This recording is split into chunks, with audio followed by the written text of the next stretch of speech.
obboleewwan koo biyya alaa jiru kuni ani kophaa kiyanta hunduu kun tidaarii qabate wal dhiiraa jechuudha. Inni qabu garuu eenyumtuu gisee rakkatan siinaan dhugaa waaqaa dhagaattuu sagaraatti achi boodaffaa mucaan kun naa bilbilee galgala sanii. Achi naa bilbilaan ollaan jira bunan nu gan jedheen. Ayisilaa ciisa tan aggaati yaada daffaamee bo'aara. Nan bo'aa bo'icha bicha mimmaan hin qabu dhindi kokkattan bo'o. Achi boodaffaa naa bilbilee deebisee mas akkas waan jedhee achi cufate. Achi ganama san nanu kamaa miti. Oonanu kame dhiigeetti taa kanan tufaa. Ukaanatti godhe. Nama shiroobii naa bitee naa kennu nabe. Ani kaardiidhaan waan nan bitadhu nabe obboleewwata koo. Ani irree dhibee jechuudha. Na dhaggeeffadha narraa barumsa fudhattu. Achi kaardiidhaan waan nan bitadhu dabisani. Mucaason guyyaa takka silaa nattuunaa inaasofne mucaarraa lakkoofsa fudhatee seenaa kiyya mucaarraa dhagee shiroobii naa bitee dhufe. Dhugaa waaqa shiroobii san naa kenne irraa fuudhee dhugee. Alatti naa kenne. Ani taan jira bakkan taa'utti na waame naa kenna. Nan dhugee akkattan qabbanaa anatu beeka. Anaaf rabbii tokko beeka. Maaliif eenyumtuu hoo miidhamte rabbiin. Qarshiishii maatirratti ergachaa turtee amantee garuu gaafa galtu qarshiishii wanti tokkoyyuu wanti jiru hin jiru. Gaafa kana wanta itti saamunaa bitattu wanta ittiin qibaatii waan kamiyyuu kaardillee wanti ittiin bitattu hin jiru jechuudha. Obboleeshii hundumtiyyuu of danda'uudha garuu bakka ishiin jirtu namoota hin beeku. Ashamaa rekafuunii hordoftoota koo nagaa waaqayyoo lafa jirtanitti ishinii baay'atu akkam jirtu nagaa keessanii. Ani nagaa isiniin jecha sinjala badeetiin jira dhiifama naaf godhaa isiniin jechaati. Haaraa kan dhuftanii Nooraa baga nagaan dhuftanii anaa dhufu isiniin jireera. Haaraa kan dhuftan subscribe gochuudhaan like gochuudhaan viidiyoo kanamas immoo warroota biraa fayyada hojjettanii isinitti tole like gochuudhaan yaada qabdanillee koomentii jala kaa'aa. Yaada obboleettii keenyaa tokko qabadhee isiniif dhiyaadheetiin jira waan ta'eef amma dhumatti keessumaa jechuudha. Shamarran biyya Arabaa keessa kan hojjechaa jirtanii namni wanta kanaa hin mudannee hin jira jedhee yaadu keessumaa warri haaraa dhuftanii jirtanii isi fayyada waan ta'eef hanga dhumatti dhaggeeffadhaa. Viidiyoon kun immoo kutaa tokkoffaa fi kutaa lammaffaa qaba waan ta'eef kutaa tokkoffaa isa kanarratti gallakkisa. Kutaa lammaffaa immoo maalirra akka ga'ee seenaa mucayyoo kun akka dhaabate mucaanii inni ishii gargaaraa ture kun inni biyya Arabaatti waan hundumayyuu forososii ishii xumursiisee as ishii deebise kuni abbaa manaa ta'e immoo akkasumatti obbolummaadhaan itti fufanii kan jedhu nuufillee barumsa guddaa ta'a waan ta'eef amma kutaa isa lammaffaa deebidee itti wal arginu sanatti illee itti fufaatuma dhaggeeffadhaa isiniin jedha. Dhugaa rabbii bakka jira miti namni akkasii hin jira Itoophiyaa keessa dhiirri akkasitti yaadullee hin jira jechuuti dandeenya jechuudha. Viidiyoo mucaa kanaa yoo dhaggeeffanne akkasumallee dhiironni hedduun jechuudha kan obboloota keessa miidhaa ooltanii karaa sababa jaalalaatiin itti dhuftanii akkasuma immoo jaalallee maal akka ta'e waan hedduusaa jechuudha. Dhugaa rabbii viidiyoo kanarraa hawwachuuti dandeessu isiniin jedha. Akkasuma immoo namoonni haaraa biyyarraa dhuftanii warri ganaa bahuudhaaf jirtan jechuudha ofii keessanii akkaawuntii baankii keessan banadhaa ta'u biyyaa baa akkaawuntii daftarasaa namoota biyya keessa jiranitti kennadhaa ta'u malee birrii keessanii maatii keessan obboloota keessan eenyuyyuu haa ta'u ittiin kenninaa isiniin jedha. Obboloota koo mee hamma dhumatti nu wajjin haa ta'u qophiin keessanii. Adee sinittaas gallakkisee haasawuun koo maalidhaaf seetan guduufan ijoollee oo jiraanne farankaa haadha dhabne tan hin argane boru. Dhugaa waaqaa lubbuu keessan hin baasinaa isiniin jedhe. Dhugaa waaqaa ani shiintun jechuudha. Anarree akkuma miicoo sanii jechuudha biyyaa ba'ee biyyattuu nan gal farankaatu nannabe suniiti. Dhugaa waaqaa sammuun koo sirrii nan jiru garuu du'aa jedhee yaadne. Kanan dhugaa kanan godhaa fassilleessa kuni waan namarraa fageechu kadhannaa kiyyan jabeeffadhe rabbii kiyya na gargaarin jedhe kadhannaa koo kanaaf du'a na yaanne jechuudha. Maalifi farankaan nuti fide malee ishiin uffinne lubbuun teenya yoo farankaan tun hin bittu jechuudha. Farankaan nuti hojjetee fida lubbuun teenya immoo nuun deebitu takkitti dhabamnaan lamana hin deebinu. Ijoo nu jireenya ergisaa jiraanna jireenya badhaadhinaa hin jiraatu rabbii tokko qofa. Kanaafu jireenya ergisaa tanarratti dhabnus argannus bakka gammachuudhaan bulu dhugaa waaqa dhabarrattis gammada. Maalifi gadda fuudha waan ta'eef. Ani ishiin tun dhabee miti farankaa koo dhabee miti du'a yaanne. Hojjedheetuma jijjiirramee boranaa saranaa fuudh bare ijoo tokkoffaan michiidhaa lammaffaan likkiidhaadhaan. Tokkoffaa irratti adabbiin qabdu jechuudha. Lammaffaa irratti of adabuu qabda. Bormaalan ta'a. Isuma santuu natti deebi'aatti of adabde nama taata jechuudha. Ani sirratti jiila argadde paaspoortii argadde ishiin irree naa dhufuu didde gizee meeqan gubate naan jette daldaaltuun takkanas taphatti. Ishiin maal argite hin argine biyya irratti naa dhawaraa turte. Naa qabaa turte jechuudha.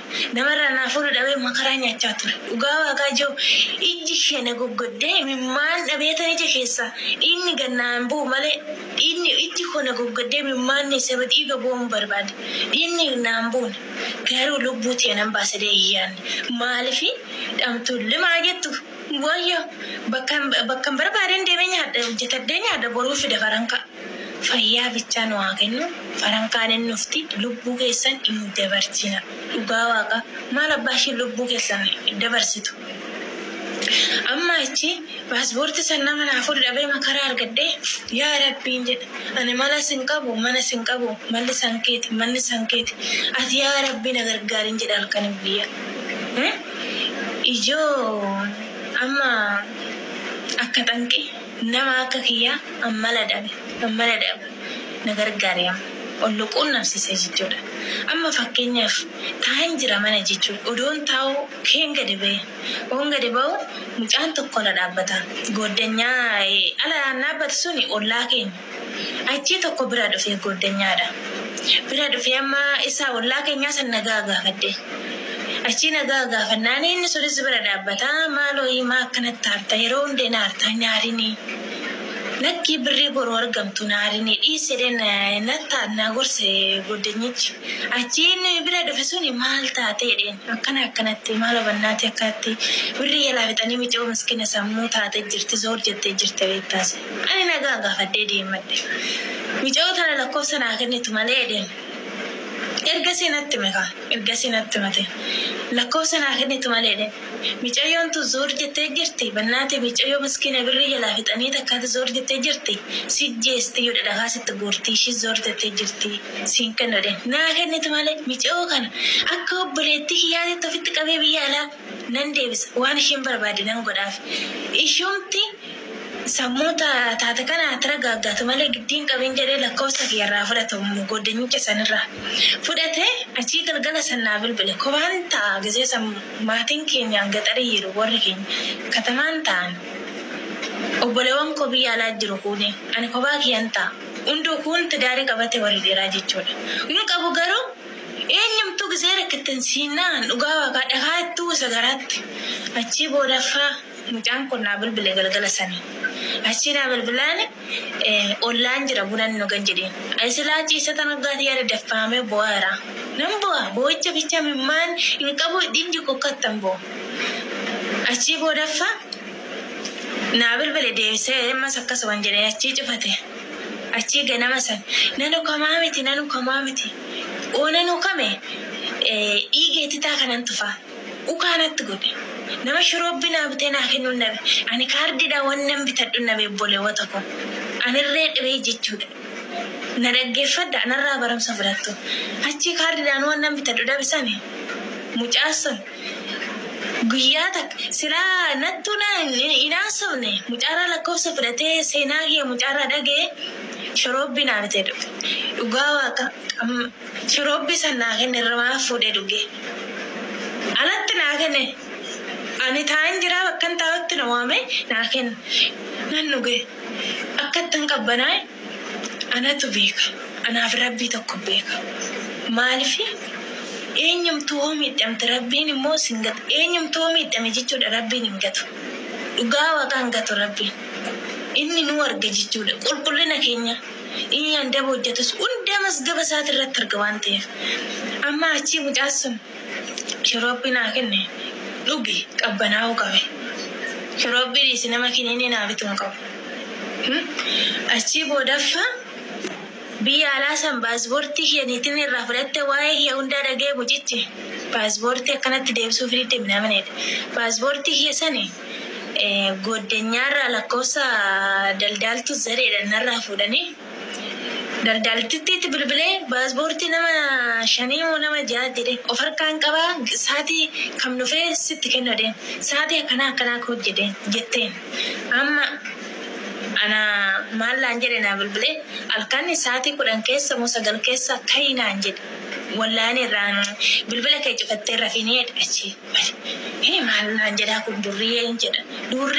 jedha inni warqii gannoodha nama eenyu dheessinitti nama akkasa garuu inni alatadee yaadaddu in beekon nama akkasa dhugaa rabbi achi amma paaspoortii keessan niitidhaan akkasitti bee irraanaa fuudhee sadeedhaan naa fuudhee jedhu niitiin hin dhumne dalee sarraatanitti ishititti ergite daldaalatti nutti ergite anaana fudhatee deeme halkan keechaa bokkeenyi rooba aduu san garuu dubbii dheerachee sinitti naasa'uufan malee bokkeenyi rooba halkan san dhufeet nawaamaa bilbilli kommoo chaarjarii naa laafuudha achii nawaamee naa bari'uudhaaf kaajoodha dukkana keessaa dhugaa waaqa achi nawaame seexana moo namaan jedhee ijoollee ollaatis lakki namumassi waama gadi beedhan achi gadi bee isaa achi ana uffadhu kee maal bilbila kee cuftan cufiin hin jenneedha ana ibsaan naalaa cufate garuu amma harkan keecha makiinaa dhabneet makiinaa daangotee fe'u isa keessa na godhatee